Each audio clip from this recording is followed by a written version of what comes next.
मैं भारत को भारतीयता की मान्यता के आधार पर फिर से खड़ा करना चाहता हूं, उस काम में लगा हूं। दूसरा पित्त का हिस्सा बहुत क्लियर है, एकदम स्ट्रेट फॉरवर्ड है कि घी ज्यादा खाएंगे पित्त आपका हमेशा सम रहेगा।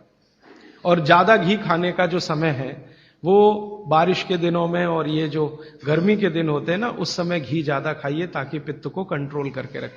और वात के लिए मैं पहले ही बता चुका हूं, शुद्ध पित्त। अभी ये जितनी बात है आप सोचो कितनी सरल है, बस हमें अपनी जीवन शैली में थोड़ा बदलाव करना है। जीवन शैली में बदलाव से पहले मन में संकल्प लेना है कि जी हम तो ऐसे ही चलेंगे, दुनिया जिधर जाए जाए हमें उससे मतलब नहीं, हम तो ऐसे चलेंगे। तो ये तीन चीजें अगर आपने देख ली तो बहुत अच्छा है। अब थोड़ा आगे चलें, अब और दूसरी चीजों पे मैं चलता हूं कि और कौन कौन सी चीजें हैं जो आपके आसपास हैं और आपके वात पित्त कफ तीनों को सम पे लाने में मदद कर सकती है। ये तीनों समभाग में रहें तो अच्छा होता है। और कौन कौन सी चीजें हैं? तो भागवती जी कहते हैं रसोई के बाहर जाने की जरूरत ही नहीं, सब वहीं है। भागवती जी ने एक सूत्र लिखा है, दुनिया का सबसे बड़ा औषधि केंद्र हमारा रसोई घर है। सबसे बड़ा औषधि केंद्र रसोई घर है। अब दुर्भाग्य से हम रसोई में जिनको मसाला कहते हैं ना, मसाला, वहां मसाला कुछ नहीं है, सब औषधि है। मसाले का और औषधि का अंतर मालूम है? ये मसाला तो शब्द ही भारत का नहीं है, पहले तो ये बता दूंगा। ये अरबिक शब्द है, फारसी से अरबी में आया, अरबी से हमारे घुस गया, हिंदी में और जगह जगह घुस गया। ये विदेशी आए तो ये शब्द भी आया। हिंदुस्तान में 17वीं 18वीं शताब्दी का साहित्य जब मैं पढ़ता हूं तो जब तक मुगलों का राज्य रहा तब तक मसाले शब्द का बहुत उपयोग है। मुगलों के राज्य के पहले एक भी जगह किसी भी शास्त्र में मसाला नहीं है। चरक संहिता पढ़ी मैंने, कहीं भी मसाला नहीं है उसमें। सुश्रुत में कहीं मसाला नहीं है, बागवट की कहीं मसाला नहीं है। पुराने जितने लेखक हुए हैं ना 10वीं शताब्दी के पहले के, कहीं भी किसी ने मसाले शब्द का इस्तेमाल ही नहीं किया।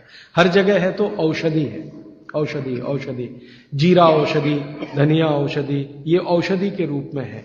तो इनकी जो प्रॉपर्टीज हैं रसोई घर की औषधियों की, ये सब आपके चिकित्सा के लिए है।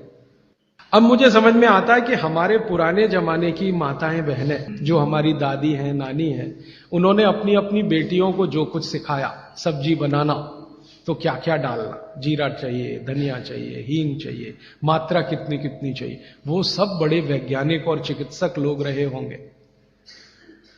क्योंकि रोज हमारे शरीर में वात पित्त कफ की स्थिति सम और असम होती रहती है। आप जानते हैं सुबह जो है ना वात ज्यादा होता है शरीर में, सुबह सुबह। दोपहर को पित्त ज्यादा होता है, शाम को कफ ज्यादा होता है। तो ये पूरे 24 घंटे में ऊपर नीचे होता रहता है।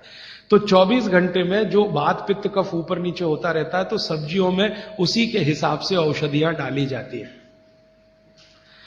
जैसे दोपहर की सब्जी बने, दोपहर की, तो मेरी दादी को मैंने देखा था कि दोपहर की सब्जी बनाएगी तो अजवाइन जरूर डालेगी उसमें, और वही सब्जी रात को बनाती थी तो अजवाइन नहीं डालती थी। तो एक दिन मैंने दादी से पूछा कि यही सब्जी दोपहर को मैंने खाई तो इसमें अजवाइन थी, शाम को खाई तो नहीं, क्यों? तो उसने उत्तर तो नहीं दिया। तो उसने कहा मेरी मां ने ऐसा सिखाया। बस बात खत्म हो गई। अब उस समय मैं भी मान लिया कि ठीक है, उसकी मां ने सिखाया। अब जब मैंने काम शुरू किया ये चिकित्सा पर, तब मेरे समझ में आया कि अजवाइन जो है पित्तनाशक है। घी के बाद, देशी गाय के घी के बाद जो सबसे ज्यादा पित्तनाशक दूसरी कोई चीज है तो वो अजवाइन है।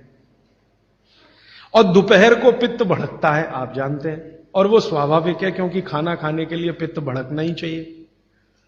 तो उस समय अजवाइन डाली जाती है सब्जी में, क्योंकि दोपहर को ही शरीर को अजवाइन की जरूरत होती है पित्त को सम पे लाने के लिए। तो भारत में ज्यादातर माताएं बहनें ये बात जानती हैं कि दोपहर की सब्जी में अजवाइन चाहिए। दोपहर का दही है ना, दही का मट्ठा, उसमें भी अजवाइन का बघार लगता है। दोपहर की जितनी भी चीजें हैं ज्यादातर अजवाइन ग्रस्त होती हैं या अजवाइन से बनती हैं, क्योंकि पित्त को सम पे रखना है। तो आप सोचो जो लोग ये कर रहे हैं वो बिना कहे कितना बड़ा काम कर रहे हैं। हमने उसका वैल्यूएशन नहीं किया, ये हमारी मूर्खता। हमारे यहां तो एक बहुत बड़ा दुष्कर्म इस देश में हुआ है। अंग्रेजों के हम गुलाम हो गए, तो सब कुछ हम भूल गए, अपनी चीजें। अंग्रेजों ने जो सिखाया वही हमें याद है। तो हम जीडीपी का कैलकुलेशन करते हैं अंग्रेजों के फॉर्मूले से। जीडीपी निकलता है इस देश का, ग्रॉस डोमेस्टिक प्रोडक्ट। तो मैंने बहुत बार इस देश के अर्थशास्त्रियों से पूछा कि जीडीपी में आप विचित्र विचित्र कैलकुलेशन करते हैं। जैसे भारत की पुलिस है, उस पर जो खर्चा हो रहा है वो जीडीपी का हिस्सा है। अगर चोरियां बढ़ी, डकैतियां बढ़ी, तो पुलिस का खर्च बढ़ेगा तो जीडीपी बढ़ेगा। और प्रधानमंत्री छाती ठोक के कहेगा मेरे जमाने में जीडीपी 10% से ऊपर बढ़ गया। सो व्हाट, पुलिस का खर्च बढ़ गया, माने चोरियां बढ़ गई, डकैतियां बढ़ गई, अत्याचार बढ़ गए, अनाचार बढ़ गए, तो जीडीपी बढ़ गया, तो क्या बड़ी बात है। तो हमारे जो जीडीपी के कैलकुलेशन है बड़े विचित्र हैं। इसमें चोरी हो, डकैती हो, लूट मारी हो तो जीडीपी बढ़ेगा, लेकिन माताएं बहनें घर में जो करती रहती हैं वो जीडीपी में है ही नहीं, कैलकुलेशन ही नहीं है उसका। भारत सरकार कोई कैलकुलेशन नहीं करती कि किसी माँ ने 1 किलो पापड़ बना दिए तो जीडीपी बढ़ा कि नहीं, तो कहते हैं जी मालूम नहीं बढ़ा कि नहीं बढ़ा, क्योंकि कैलकुलेशन नहीं है। किसी माँ ने दाल की बड़ी बना दी 5 किलो दाल की, तो जीडीपी बढ़ा कि नहीं बढ़ा। आपका मन क्या कहता है, बुद्धि क्या कहती है, बढ़ा कि नहीं बढ़ा। किसी ने बड़ी बना दी, किसी ने पापड़ बना दिए, किसी ने कुछ बना दिया, किसी ने गोंद के लड्डू बना दिए, किसी ने मावे का कुछ बना दिया, तो जीडीपी तो बढ़ ही रहा है, लेकिन हम कैलकुलेट नहीं कर रहे हैं उसको, क्योंकि अंग्रेजों के यहां महिलाओं का किया हुआ काम महत्व का नहीं माना जाता। अंग्रेजों के यहां ये जो अंग्रेज जात है ना दुनिया में, ये महिलाओं के किए हुए काम को काम ही नहीं मानती। आपको मालूम है 2000 साल यूरोप में महिलाओं को पुरुषों से हमेशा कम वेतन मिलता रहा, और आज भी है ये कई देशों में। वो मानते ही नहीं कि इनका कोई काम है। क्यों? वो महिलाओं में आत्मा नहीं मानते। हां, यूरोप का सबसे बड़ा दार्शनिक है प्लेटो, वो कहता है कि स्त्रियों में आत्मा ही नहीं होती, आत्मा सिर्फ पुरुषों में होती है। तो स्त्री जो करे वो बेकार है, पुरुष जो करे वो ही अच्छा है। तो उनके यहां से ये कैलकुलेशन हमारे यहां आ गया कि स्त्री कुछ भी करे तो काम ही का नहीं। तो अंग्रेजों का 200-250 साल जो राज चल गया, उसमें हम सब के दिमाग खत्म हो गए, सोचना विचारना बंद हो गया, तो हमने भी वही मान लिया। मैं अब इसको बदलना चाहता हूं, और मैं ये समझना चाहता हूं और समझाना चाहता हूं कि स्त्रियां जो कर रही हैं वो किसी डॉक्टर से कम नहीं है। बस अंतर इतना है कि डॉक्टर को आप फीस देकर उससे एडवाइस ले रहे हैं, हमारी दादी नानी फोकट में वही एडवाइस दे रही है, धनिया खाओ, जीरा खाओ और ये अजवाइन खाओ, आपके पेट की गैस खत्म हो जाएगी। और ये 3500 साल से वैसे का वैसा ही है, अजवाइन खाओ तो गैस खत्म होती ही है। कभी भी आप करके देख लो। आप में से किसी को भी बहुत गैस बनती हो, पेट में एसिडिटी की तकलीफ हो, आज से शुरू कर दो। आप खाना खाया तो उसमें ध्यान रखो अजवाइन ज्यादा रहे, दाल में, सब्जी में, वगैरह वगैरह। और अगर नहीं कर पा रहे हैं तो खाना खत्म करते ही थोड़ी अजवाइन खा लो। अजवाइन ज्यादा तकलीफ ना कर दे, उसका बैलेंस है काले नमक के साथ, तो थोड़ा अजवाइन और काला नमक मिला के हर खाने के बाद खा के देख लो। 3 दिन में ना आपकी गैस बंद हो तो आप जो कहो मैं हारने को तैयार। ये गारंटी मैं नहीं दे रहा हूं, ये गारंटी अजवाइन दे रही है, मेरी गारंटी नहीं है, अजवाइन की गारंटी है। तो वो कहते हैं बागवट जी की पित्त को सम रखने के लिए हमारे रसोई में घी के बाद जो दूसरी चीज है वो है अजवाइन।